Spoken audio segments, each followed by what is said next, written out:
Baik, kami dari kelompok 6 akan menjelaskan materi tentang penyalahgunaan narkotika dan zat adiktif atau yang biasa disebut dengan nafsa. Saya sendiri Florida Landang dengan NIM 1701060070.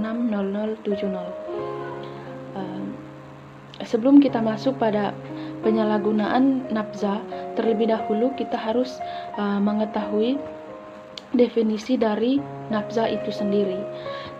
Nafsa merupakan singkatan dari narkotika, psikotropika, dan zat adiktif.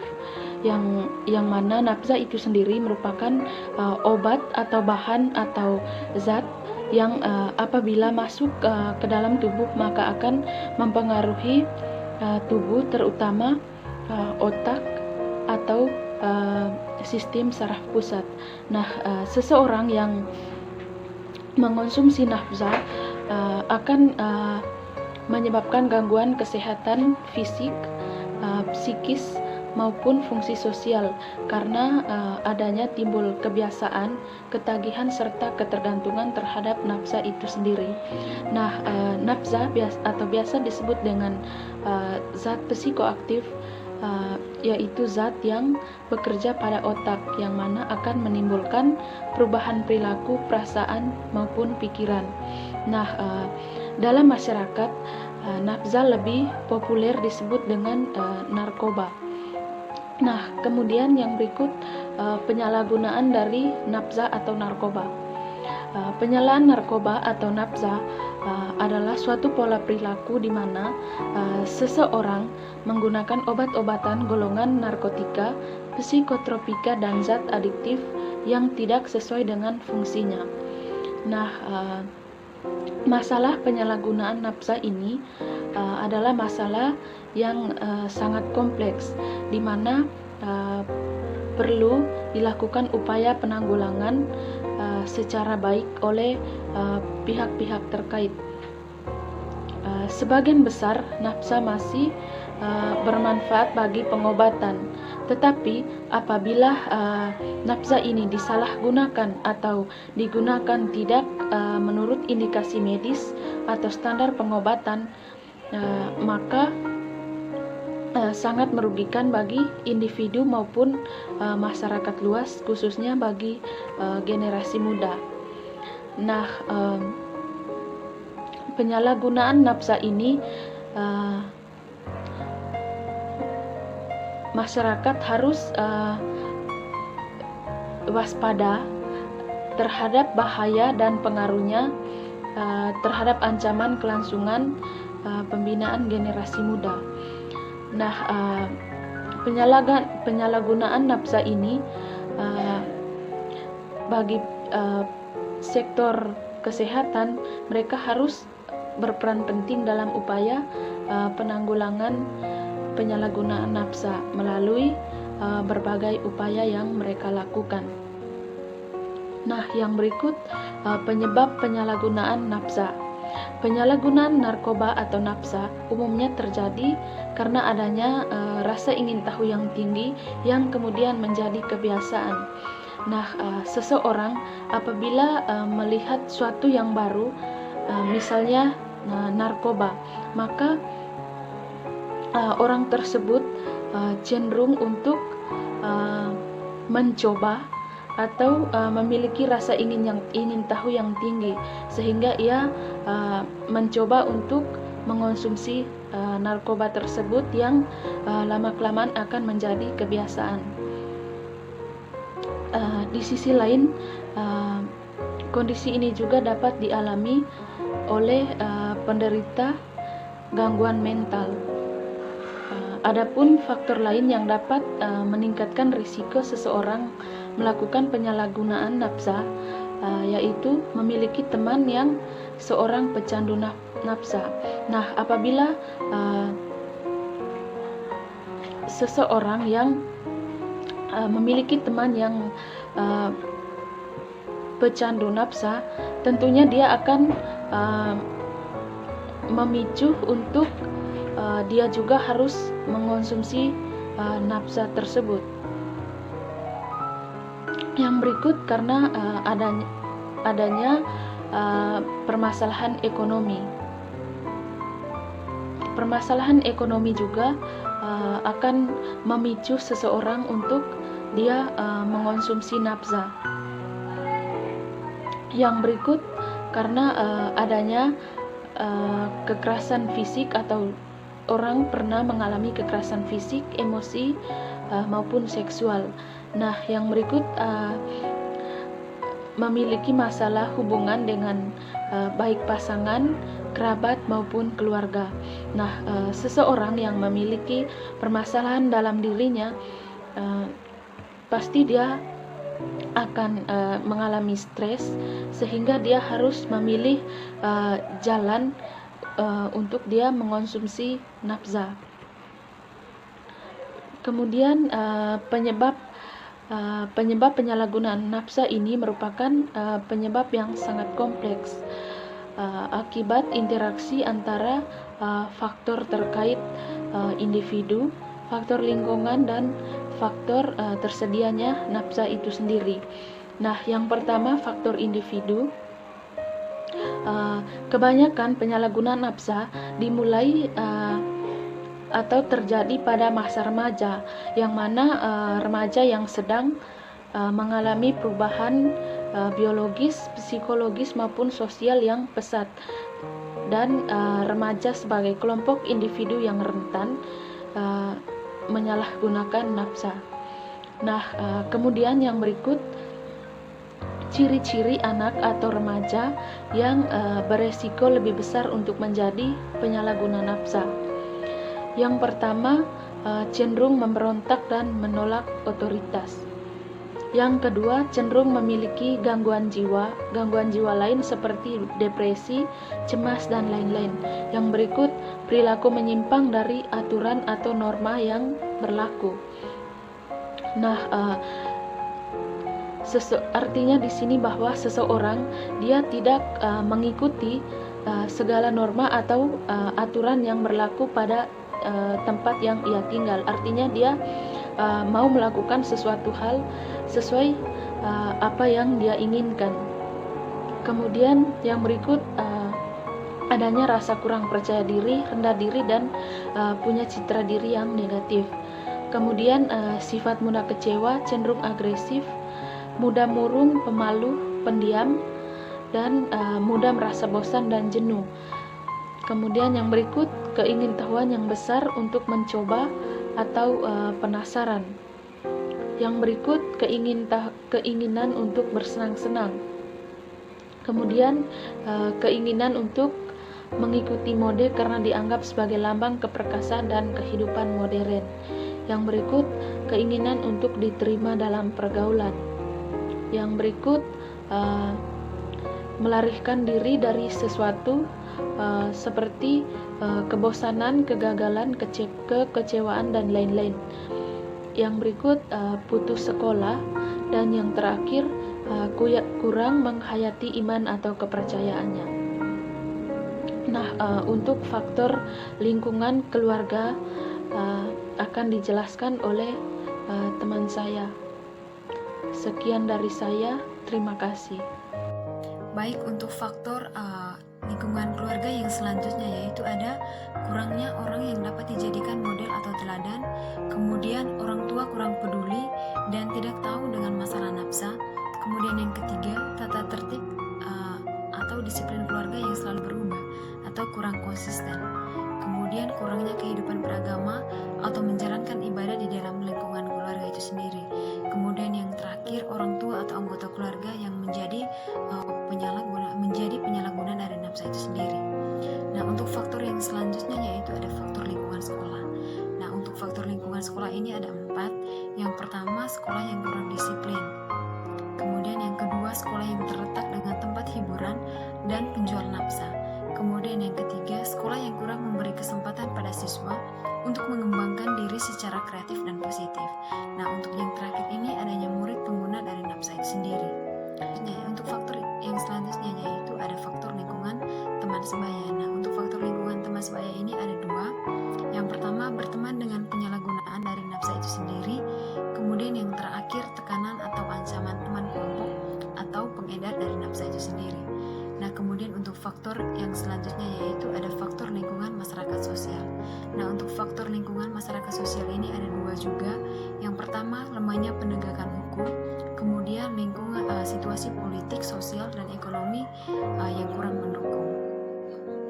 Nah, untuk faktor yang terakhir yaitu ada faktor ada nafsa itu sendiri.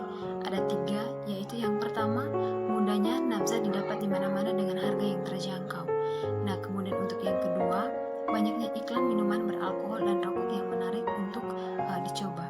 Nah, kemudian untuk yang terakhir ini, khasiat farmakologi nafsa yang menenangkan, kemudian menghilangkan nyeri, menidurkan, dan yang terakhir membuat euforia. Nah, untuk gejala dari penyalahgunaan nafsa itu sendiri ada beberapa, yaitu yang pertama, keinginan untuk menggunakan obat secara terus-menerus. Kemudian yang kedua, muncul dorongan kuat untuk menggunakan nafsa yang bahkan mampu mengaburkan pikiran lain. Nah, kemudian untuk yang ketiga, seiring berjalannya waktu, dosis yang digunakan akan dirasa kurang dan muncul keinginan untuk meningkatkannya dan menggunakan secara terus-menerus.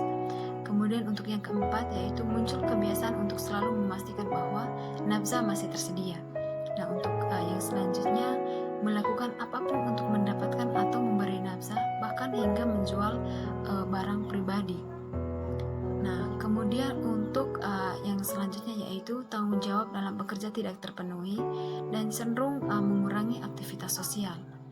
Untuk gejala yang selanjutnya yaitu tetap menggunakan nafsa meskipun sadar bahwa penggunaan nafsa tersebut memberikan dampak buruk pada kehidupan sosial maupun psikologis bagi pengguna nafsa itu sendiri.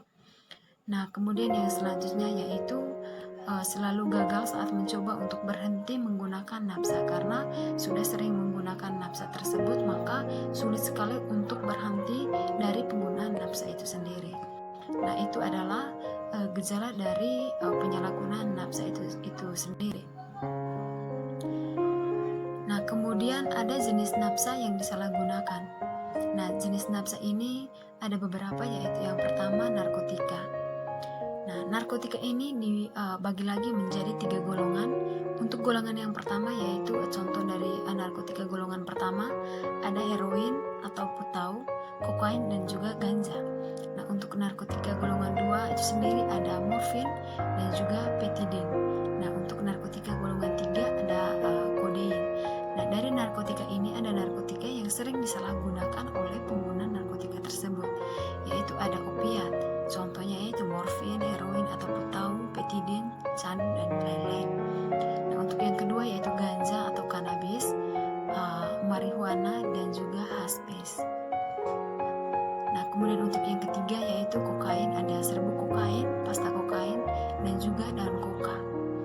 Nah, untuk jenis dari nafsa yang kedua yaitu ada psikotropika. Nah, psikotropika ini juga dibagi menjadi 4 golongan. Nah, kalau untuk narkotika itu sendiri tadi ada 3 golongan. Nah, sementara untuk psikotropika ini ada 4 golongan. Nah, untuk psikotropika golongan pertama itu sudah termasuk dalam narkotika golongan pertama. Jadi untuk psikotropika golongan pertama ini dia sama dengan narkotika golongan pertama, yaitu heroin, putau, kokain dan juga ganja. Nah, untuk psikotropika golongan kedua ada metilfenidat dan sekobarbitat. Nah, untuk psikotropika golongan 3 ada pentazosina, ada pentobarbitat dan juga siklobarbitat. Nah, itu untuk golongan ketiga.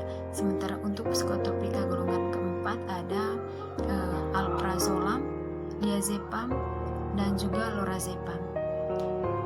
Nah, kemudian ada juga psikotropika yang sering disalahgunakan, yaitu diantaranya psikostimulansia, yaitu ada amfetamin, ekstasi dan juga sabu-sabu. Nah, untuk yang kedua yaitu sedatif dan hipnotika. Nah, yang termasuk dalam jenis ini ada yaitu obat penenang atau obat tidur, yaitu pil koplo. Yang termasuk dari pil koplo ini ada DMP, Lezotan, Double L dan Magadon dan juga Nipan. Nah, kemudian untuk psikotropika yang sering disalahgunakan yang terakhir yaitu ada halusinogen, yaitu yang termasuk dari halusinogen ini ada LSD dan juga musron. Baik, perkenalkan nama saya Yelisa Luminotti dengan NIM 1701060085. Nah, pada video kali ini saya akan menjelaskan tentang sedikit materi dari narkotika dan Ya, di dalamnya saya menjelaskan tentang fase dan gejala penyalahgunaan dari narkotika atau yang disebut dengan nafsa. Nah, ada beberapa zat adiktif yang ada di dalam zat narkotika. Ya, ada beberapa zat adiktif yang ada dalam narkotika. Contohnya yang pertama yaitu minuman beralkohol. Nah, minuman beralkohol ini mengandung etanol. Nah, itu dapat menekan SSP jika digunakan sebagai campuran dengan narkotika atau psikotropika, dan juga memperkuat pengaruh obat atau zat itu di dalam tubuh manusia. Nah, ada 3 golongan minuman beralkohol. Yang pertama yaitu golongan A. Nah, golongan A ini memiliki kadar etanol 1-5%. Nah, itu masih contohnya seperti bir. Sedangkan golongan kedua yaitu golongan B. Nah, golongan B ini memiliki kadar etanol 5-20%, jadi semakin meningkat. Nah, contohnya seperti jenis minuman anggur. Nah, yang ketiga adalah golongan C. Nah, golongan C ini memiliki kadar etanol 20-45%. Nah, contohnya itu seperti whisky, vodka, Manson House maupun Johnny Walker atau Kamput. Adapun beberapa zat adiktif lain, contohnya adalah inhalansi atau gas yang dihirup dan solvent pelarut. Nah, senyawa organik ini mudah menguap dan contohnya yang ada dalam kehidupan kita sehari-hari, contohnya seperti barang keperluan rumah tangga,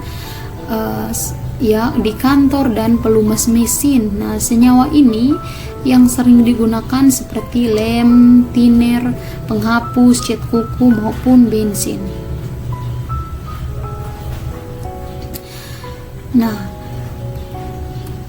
selanjutnya adalah ada zat adiktif lain yang ada dalam kehidupan sehari-harinya. Ada beberapa zat adiktif yang dalam kehidupan sehari-hari, contohnya seperti tembakau. Nah, pemakaian tembakau yang mengandung nikotin sangat luas di masyarakat. Nah, pada penanggulangan nafsa di masyarakat, pemakaian contohnya itu adalah pemakaian rokok dan alkohol terutama pada remaja, karena harus menjadi bagian dari upaya pencegahan, karena rokok dan alkohol sering menjadi pintu masuk penyalahgunaan nafsa atau narkotika lain yang lebih berbahaya. Nah, senyawa yang disalahgunakan juga dapat diklasifikasikan sebagai berikut. Yang pertama yaitu penggunaan dengan resep. Biasanya penggunaan dengan resep contohnya itu seperti sedatif, hipnotika. Nah, ada juga yang diperjualbelikan dengan bebas, contohnya itu seperti lem, thinner, aseton, dan lain-lain. Ada juga dengan ada batas usia dalam penggunaannya yaitu alkohol dan rokok. Nah, ada beberapa macam nafsa yang beredar di masyarakat dan akibat pemakaiannya. Nah, yang pertama yaitu opioid. Nah, opioid ini dibagi atas 3 golongan besar, yaitu yang pertama yaitu opioid alami. Nah, opioid alami ini contohnya seperti morfin, spium maupun kodein. Nah, yang kedua adalah opioid semisintetik. Opioid semisintetik ini contohnya seperti heroin, putuau maupun hidromorfin. Nah, yang ketiga yaitu opioid sintetik. Nah, opioid sintetik ini contohnya seperti meripidin, propoxifen maupun metadon. Nah, opioid sendiri adalah atau yang disebut dengan opioid itu diresepkan dokter untuk analgesik berat atau analgesik kuat. Contohnya itu seperti petidin, metadon, talwin, kodein. Nah, reaksi dari pemakaian opiat itu sangat pemakaiannya itu sangat cepat. Nah, efeknya itu timbul rasa ingin menyendiri untuk menikmati efek rasanya, dan pada taraf kecanduan pemakai akan kehilangan rasa percaya diri dan sehingga tak memiliki keinginan untuk bersosialisasi dengan yang lain. Dan selanjutnya yaitu pemakai mulai membentuk dunia mereka sendiri. Mereka merasa bahwa lingkungannya adalah musuh dan mulai sering melakukan manipulasi dan akhirnya menderita kesulitan keuangan yang mengakibatkan pemakai melakukan pencurian atau tindak kriminal lainnya. Nah, ada beberapa macam, yaitu yang kedua yaitu kokain. Nah, kokain ini memiliki 2 bentuk. Yang pertama yaitu kokain HCl. Kokain HCl ini berbentuk kristal putih, rasa sedikit pahit, lebih mudah larut dan freebase. Sedangkan ya lebih mudah larut dari freebase, dan freebase itu memiliki tidak memiliki ciri khas dengan tidak berwarna, tidak berbau, dan rasa pahit. Selanjutnya pemakaian dari kokain. Nah, kokain ini cara memakainya itu dengan membagi setumpuk kokain menjadi beberapa bagian berbaris lurus di atas permukaan kaca atau benda-benda yang mempunyai permukaan datar. Setelah itu dihirup menggunakan penyedot seperti sedotan. Nah, bisa juga dengan dibakar bersama tembakau. Nah, istilahnya itu seperti koko puff, dan ada juga yang melalui proses menjadi bentuk padat untuk dihirup asapnya, istilahnya itu seperti freebasing. Nah, penggunaan dengan dihirup itu sangat berisiko menyebabkan kering dan luka bakar, luka pada area sekitar lubang hidung dan area sekitar lubang hidung bagian dalam. Nah, efek dari pemakai kokain ini yaitu pemakai merasa segar, kehilangan nafsu makan, menambah rasa percaya diri, serta dapat menghilangkan rasa sakit dan rasa lelah. Nah, sekian dari video saya. Maaf kalau ada kekurangan. Terima kasih.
Proses fermentasi tersebut diperoleh alkohol dengan kadar tidak lebih dari 15%.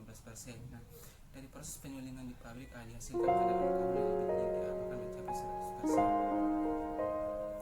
Yang berikut deteksi dini penyalahgunaan nafsa. Nah, dalam kelompok risiko tinggi orang yang belum menjadi remaja dari penyalahgunaan nafsa, tapi berisiko untuk terlibat hal tersebut atau potensial pasien atau calon pemakai atau golongan rentan. Nah, anak-anak dengan ciri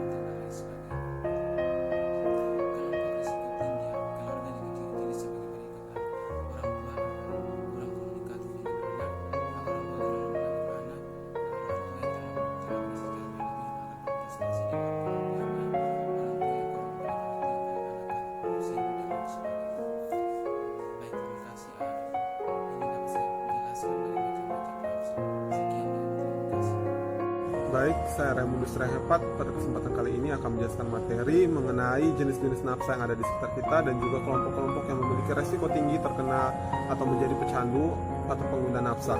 Yang pertama, kita masuk kepada jenis-jenis nafsa yang berada di lingkungan kita. Yang pertama, solven atau inhalasi, di mana solven atau inhalasi ini dapat digunakan melalui menghirup uap cairannya. Contohnya seperti bensin, minyak tanah, lem, dan masih banyak lagi.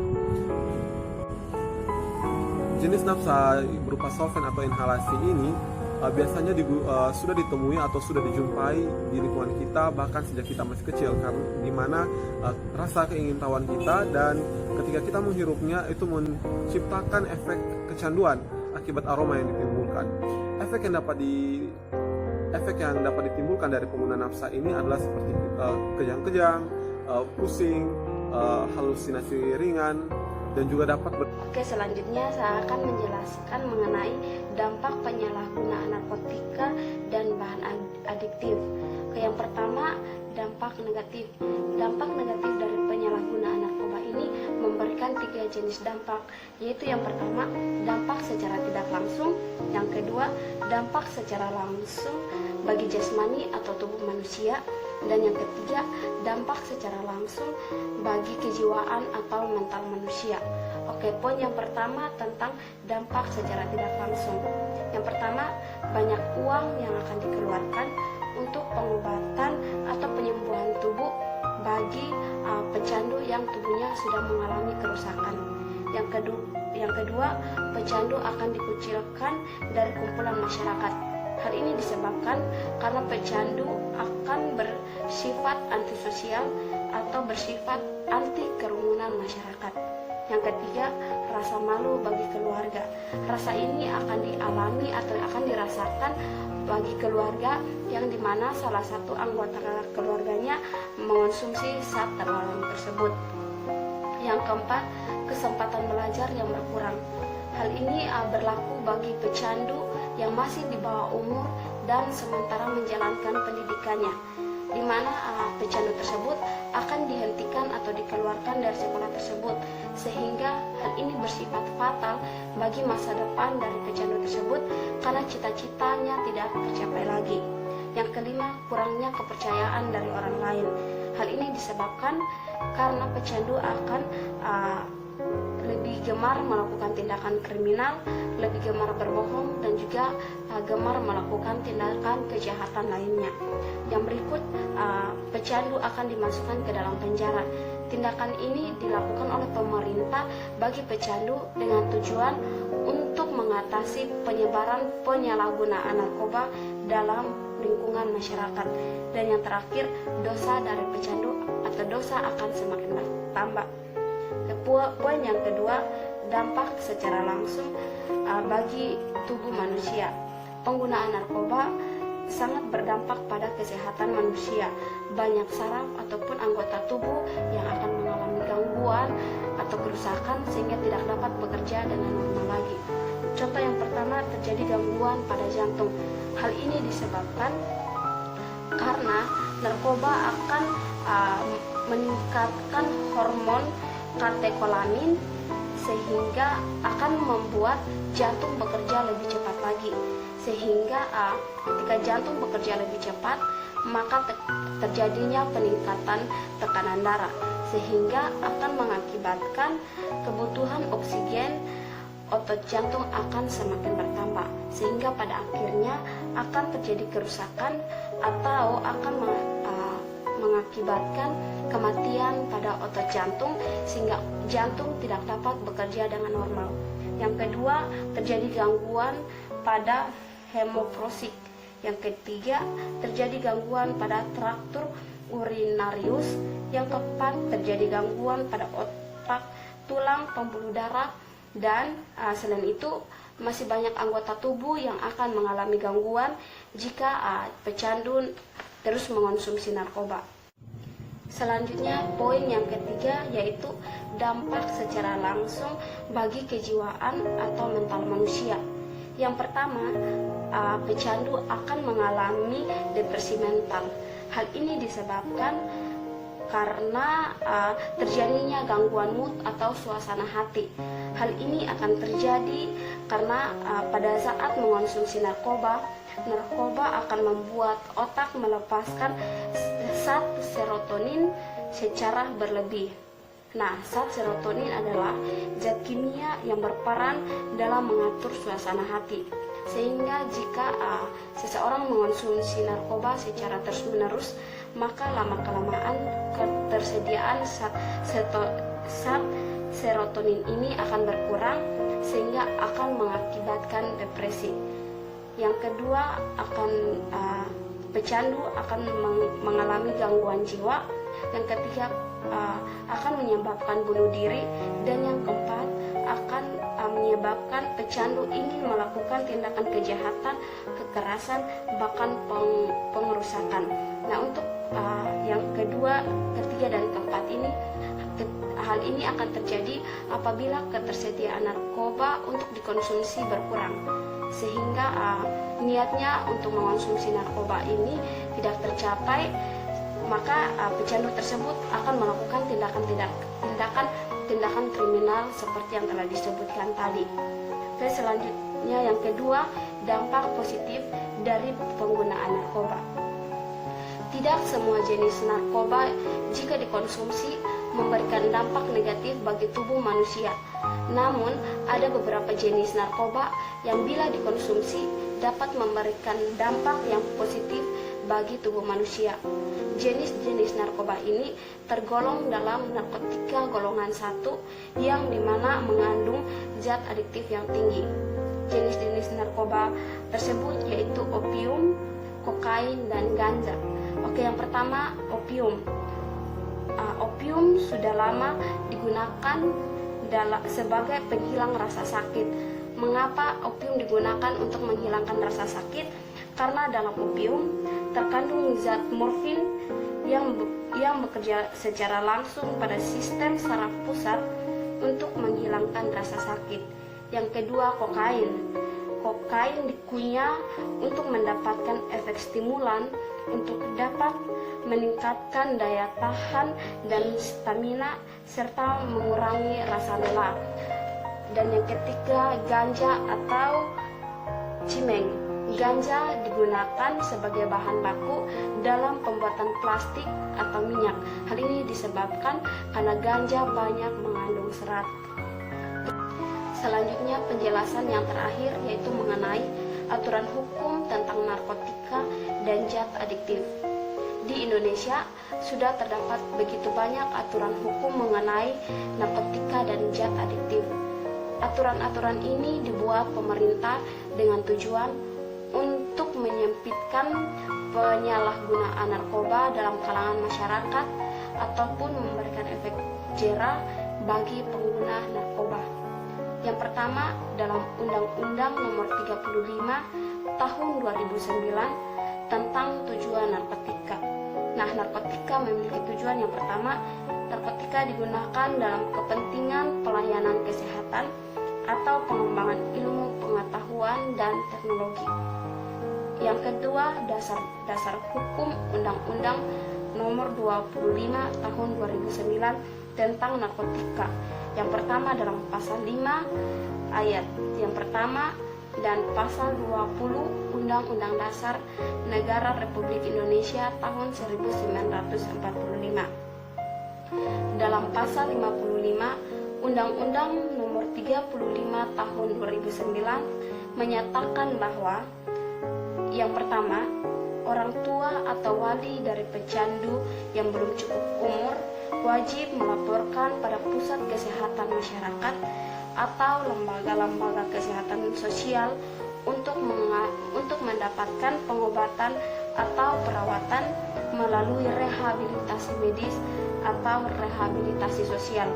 Yang kedua, pecandu yang sudah cukup umur wajib melaporkan atau dilaporkan kepada pusat kesehatan masyarakat atau lembaga-lembaga kesehatan sosial untuk mendapatkan pengobatan atau perawatan melalui rehabilitasi medis dan rehabilitasi sosial. Nah, maksud dari diadakannya Undang-Undang Nomor 35 Tahun 2009 ini yaitu memberikan penjelasan kepada masyarakat. Jika dalam lingkungan masyarakat terdapat pecandu narkoba, maka pecandu tersebut wajib melaporkan atau dilaporkan kepada pusat kesehatan masyarakat untuk mendapatkan pengobatan atau rehabilitasi.